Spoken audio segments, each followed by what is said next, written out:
নমস্কাৰ বন্ধু বান্ধৱীসকল, আপোনালোকক প্ৰত্যেককে মোৰ ইউটিউব চেনেললৈ স্বাগতম জনাইছোঁ। আজি এটা গুৰুত্বপূৰ্ণ বিষয়ৰ ওপৰত এখনি ৰচনা প্ৰস্তুত কৰিবলৈ আগবাঢ়িছোঁ। সেইটো হৈছে লাচিত বৰফুকন। অসম চৰকাৰে অহা 24 নৱেম্বৰ তাৰিখটো লাচিত দিৱসৰ লগত সংগতি ৰাখি লাচিত বৰফুকনৰ যি 400 বছৰীয়া জন্ম জয়ন্তী উলহ মালহেৰে আয়োজন কৰিবলৈ আগবাঢ়িছে, অৰ্থাৎ উদ্যোগ লৈছে। সেয়েহে অসমৰ প্ৰত্যেকখন শিক্ষানুষ্ঠানক এই লাচিত বৰফুকনৰ ওপৰত ৰচনা প্ৰস্তুত কৰিবলৈ নিৰ্দেশ প্ৰদান কৰিছে।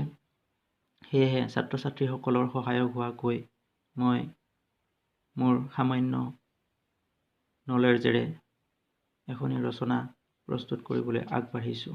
আৰু যিখন ফৰ্মেটত চৰকাৰে এই লাচিত বৰফুকনৰ বিষয়ে ৰচনাখন লিখিবলৈ দিছে, এই ফৰ্মেটখন কি ধৰণেনো ফিল আপ কৰে, কোনোবা সৰু প্ৰাথমিক বিদ্যালয়ৰ ছাত্ৰ ছাত্ৰীসকলে হয়তো নাজানিবও পাৰে।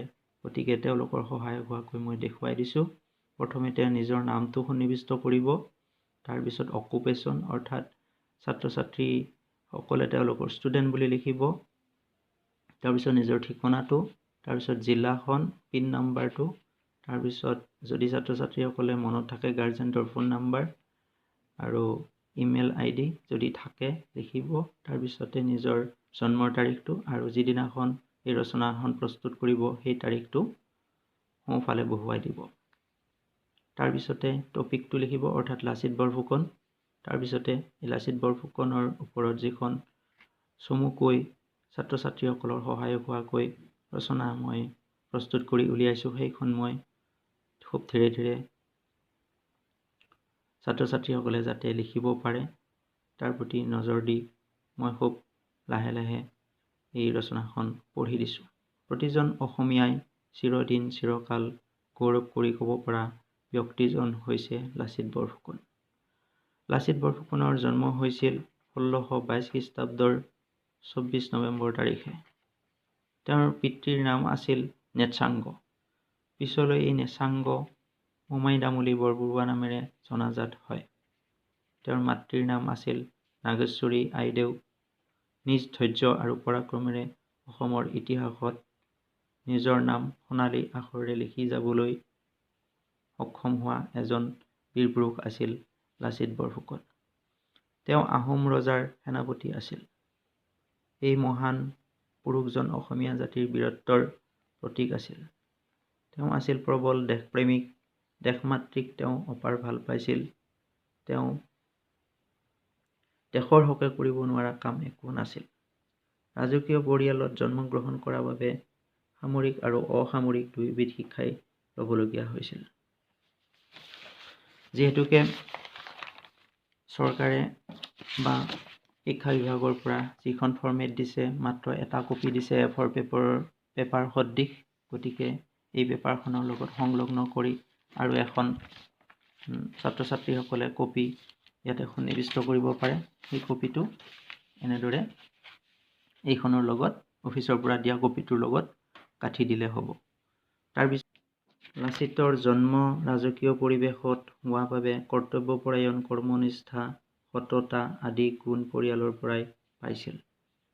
আহোমসকলৰ এটা বিখ্যাত ফৈদ হ'ল বিখ্যাত লান-ফিমা বংশ।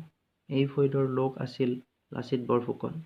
এই ফৈদৰ আদি পুৰুষ গৰাকী চুকাফাৰ লগতে অসমলৈ আহিছিল। লাচিতে একেদিনাই বৰফুকনৰ পদ পোৱা নাছিল। তেওঁ প্ৰথমতে আছিল ঘোঁৰা বৰুৱাৰ পদত।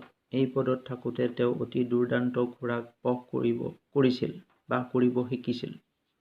ঘোঁৰা বৰুৱা, দুলীয়া বৰুৱা, শিমলু গুৰিয়া ফুকন, দোলা কাষৰীয়া বৰুৱা হোৱাৰ পিছতহে স্বৰ্গদেউ চক্ৰধ্বজ সিংহৰ বৰফুকন হৈছিল।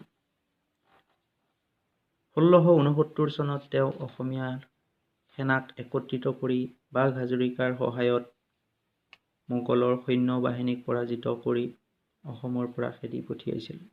শৰাইঘাটৰ যুদ্ধত লাচিতে দেশপ্ৰেম, সাহস, পৰিশ্ৰম, বুদ্ধি, সততা, কৰ্মনিষ্ঠাৰ পৰিচয় দিছিল।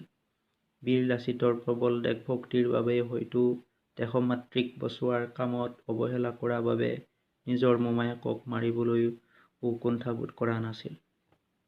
শৰাইঘাটৰ যুদ্ধ সময়ত শত্ৰুপক্ষক বাধা দিবলৈ মোমায়েকক গড় নিৰ্মাণ কৰিবলৈ আদেশ দিছিল। কিন্তু মোমায়েকে অৱহেলা কৰি টোপনিত ঢালকাল হৈ শুই পৰিছিল। তেতিয়া লাচিতে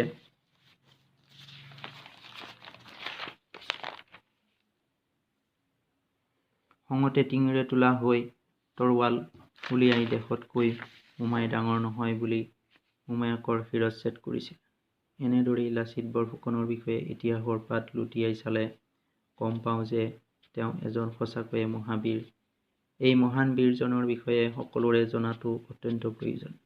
জালিকটা পুষ্পহাৰৰ দৰে অনন্তকাললৈ অসমীয়া জাতিৰ হৃদয়ত বা অন্তৰত বীৰ লাচিত জীয়াই থাকিব। লাচিত বৰফুকনক বাদ দি অসমীয়া জাতিটোৰ সাহস আৰু বীৰত্বৰ কথা কল্পনাই কৰিব নোৱাৰি। আজিও প্ৰতিজন অসমীয়াই মনত লাচিত বৰফুকনৰ সাহস, নেতৃত্বৰ দূৰদৰ্শিতাই শিহৰণ তোলে। এক কথাত অসমীয়া জাতিৰ আৱেগ, অসমীয়াৰ স্বাভিমান হ'ল লাচিত বৰফুকন। শৰাইঘাটৰ যুদ্ধ ভাৰতীয় ইতিহাসৰ এক জলবিভাজিকা মুহূৰ্ত আছিল, যি লাচিত বৰফুকনক ভাৰতীয় ইতিহাসৰ অন্যতম উৎকৃষ্ট সামৰিক নেতা হিচাপে প্ৰতিষ্ঠা কৰিছিল। 1672 খ্ৰীষ্টাব্দত তেওঁৰ মৃত্যুৰ পিছত তেওঁ অসমত লোকনায়ক হৈ পৰে আৰু প্ৰজন্মৰ পাছত প্ৰজন্মৰ পৰা তেওঁৰ খ্যাতি পাৰ হৈ গৈছে। এই বীৰ পুৰুষজনৰ জন্মদিনটো অৰ্থাৎ 24 নৱেম্বৰ তাৰিখটো প্ৰতি বছৰে লাচিত দিৱস হিচাপে পালন কৰা হয়। এইবেলিও অসম চৰকাৰে লাচিত বৰফুকনৰ 400 বছৰীয়া জন্ম জয়ন্তী 6 দিনীয়া কাৰ্যসূচীৰে উলহ মালহেৰে আয়োজন কৰিবলৈ উদ্যোগ লৈছে আৰু প্ৰত্যেকখন শিক্ষানুষ্ঠানকে এই কাৰ্যসূচীত অংশগ্ৰহণ কৰিবলৈ বা কৰাৰ বাবে নিৰ্দেশ প্ৰদান কৰিছে। সদৌ শেষত ভিডিঅ'টো ভাল লাগিলে মোৰ এই অসমীয়া ইউটিউব চেনেলটো ছাবস্ক্ৰাইব কৰিবলৈ নাপাহৰিব। জয় আই অসম। ধন্যবাদ।